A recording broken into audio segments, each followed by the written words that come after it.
Hey everyone, I hope you're all doing well. I am very excited for today's video because I am back with another Otome review. Where do I even begin with this game? Well, first, let me ask you a question. When you think of popular Otome games, what titles first come to mind? Chances are, a lot of you will probably be thinking about well-known titles such as Hakuoki, Code Realize, and Amnesia, and this game that I'm going to talk about today is no exception in the popularity department. And that game is none other than Malice. Now, when this game was initially released on the Switch last year, I didn't really have any interest in playing it at first. I knew that it was a well-known title and lots of people were raving about it, but for some reason it just didn't appeal to me, and it ended up being at the bottom of my list of Otome titles to pick up. Which was a terrible mistake, which I completely and fully regret now. When I finally caved into the hype and actually played the game, I was blown away and in complete awe at the story and the world that the writers created. This game definitely deserves its place in the top localized Otomes, and that's why I'm really excited to discuss it with you guys today. So please get comfy. You might as well go and grab a drink because I have a feeling this might be a long one, and let's dive into the world of Malice. First, let me start off with the basic overall information and development of this game. This game was developed and published by Idea Factory under their Otome brand, which is one of the major Otome brands both in Japan and overseas, back in August of 2016 on the PS Vita. The game soon thereafter was released in North America and Europe in July of 2017, also on the PS Vita. And finally, a version for the Nintendo Switch was released in 2020, which I have to thank the heavens for, because do you know how many people own a PS Vita? I don't know a single person except for me. And you know what? I bought that system 2 years ago, and I only have 2 games for it. And I've only played one of those games because it doesn't have enough space. I found out you had to buy a memory card, but me, being the petty little person I am, refuses to cave to Sony and buy a memory card. So it's just sitting there collecting dust. Maybe I'll cave and pick it up this year. Then again, maybe not. What point was I getting at? Oh, yeah! I'm glad a lot more games are getting ported to the Switch, because in general, more people have a Switch, and they're making it a lot more accessible for Otome players. So, developers, thank you. Keep doing what you're doing.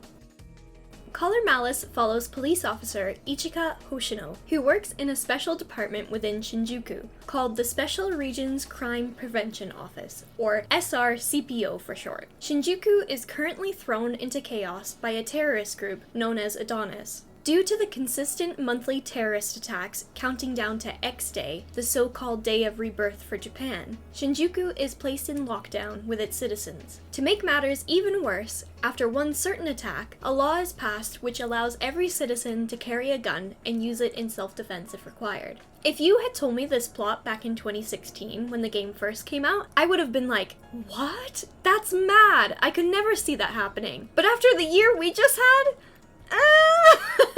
playing this game last year definitely hit differently than it would have a few years ago, that's for sure.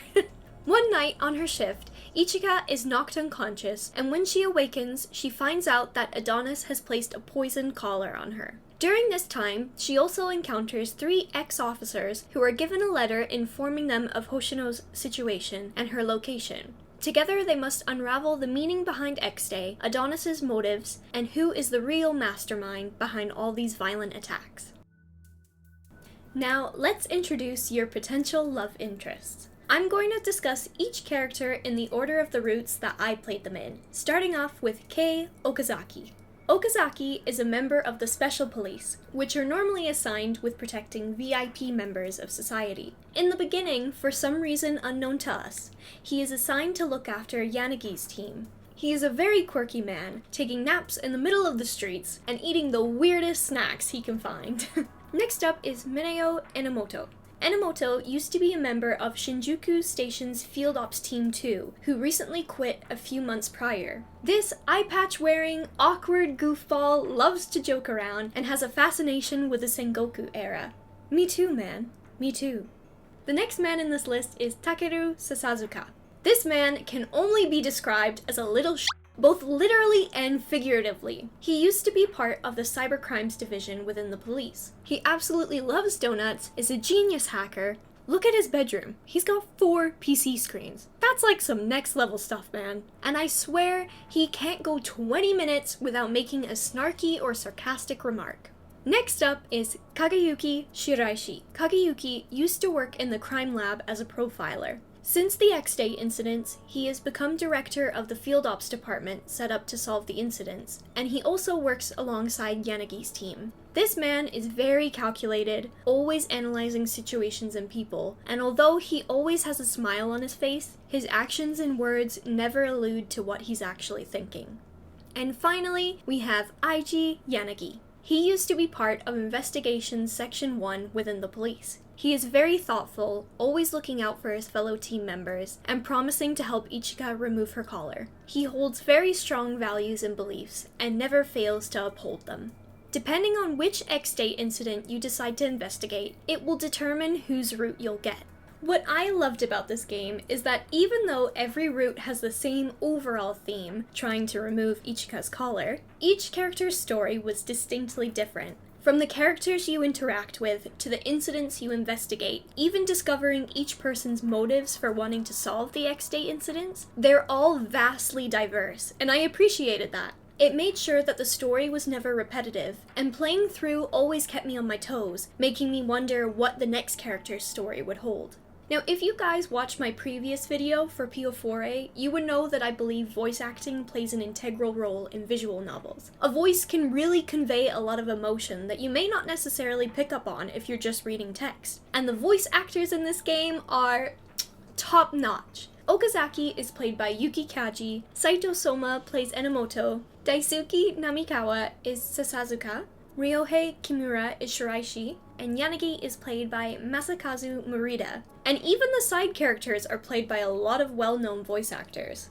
The artwork in this game is also very unique in my opinion. It's very dark and sometimes gothic-like, but it's very well done. I will say it did take me a while to get used to though. During my first playthrough, I kept getting hung up on Okazaki's character design. Now I know almost all the characters are quite pale, but look at this man! My dude looks like he needs a double cheeseburger and 3 months under a direct sun lamp. I adjusted to the art style pretty quickly, but I know some other people may not like it at first either. So let me reassure you guys, it'll grow on you. Trust me. Now, how was my personal experience playing this game? Well, I'm glad you asked. I'll be very honest with you guys. When I finished the first route, which was Okazaki's route, I was like, yeah, this is alright, but I'm not loving it. And I actually ended up putting the game down for about a month. It was only after I started my second route that I got invested in the game. And when I did get invested in it, I finished it in about like a week, which for me, that's like playing at the speed of light. I think I put the first route down to the fact that I always feel like there's one character that you don't necessarily vibe with, you know? Take Pio4A, for example. I wholeheartedly love that game, but I'll be damned if you ever hear me confessing my love for Yang. Anyway, after fully completing the game, I did end up appreciating Okazaki's route, because although it wasn't my favorite, it added to the story. And once you finish the final route, you'll realize, so that's where his story ties in. It's really nice to see how every route gets incorporated and comes together to complete this whole world of Collar Malice. Some fun things, or annoying, depending on your take, in this game, is that you can explore the police station and crime scenes. During the investigations of crime scenes, you'll scroll over different items to learn more about the scene, or you can be an idiot like me and keep clicking on the same thing until Ichika says, okay, it's time to move on. At least she gives you a gentle nudge to move along. Oh my gosh, speaking of me being an idiot, in every route there will be a section called trigger mode, where you'll have to fire your gun, and you have to time it so the trigger stops here. Don't be like me and aim for this section. It's not correct, and if you miss it, you'll get a bad ending. Please listen to me. If you ignore everything else I say in this video, that's fine, but please don't screw this up like me. I swear I'm cursed with always getting the tragic ending on my first playthrough. One of these days, guys. One of these days. Now, some people might be wondering, is there a specific route order you should play? Well, apparently there technically is after I looked it up online, and I just happened to follow that order by mistake, so at least I could do something right in this game. So the best order to play them in is Okazaki, Enomoto, Sasazuka, Shiraishi, and finally Yanagi. But Yanagi's route is only unlocked after you finish the first 4. Now, I'm not your mother, so I'm not going to tell you who you can and can't play first. So if you want to play Sasazuka's or Enomoto's route first, go for it. The only thing that I strongly recommend is playing Shiraishi's route 4th, because there are some pretty big spoilers in his route. You've been warned.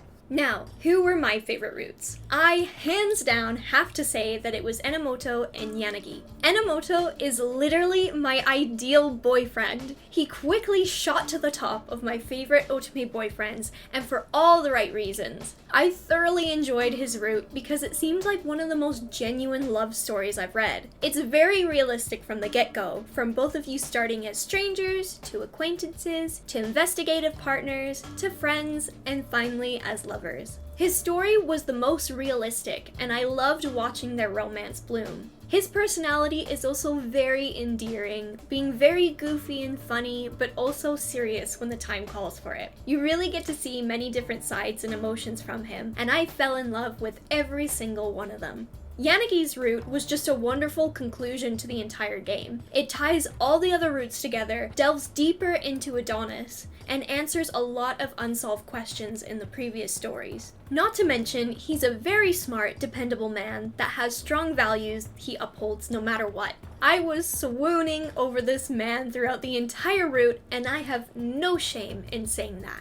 Now, despite me saying that they were my favorite characters, I did actually enjoy everyone's route in some aspect. Initially, I thought Shiraishi's route would be my least favorite, but when I ended up playing his, I quickly changed my mind. Now I'd say he's probably my 3rd favorite in the game. After fully completing it, I thought back on every single route, and I realized that despite me not enjoying the romance aspects from some characters, I did actually enjoy reading every single route for the overall story, which is why I believe this game will appeal to a wide audience, not just people who are looking for a cute romantic visual novel.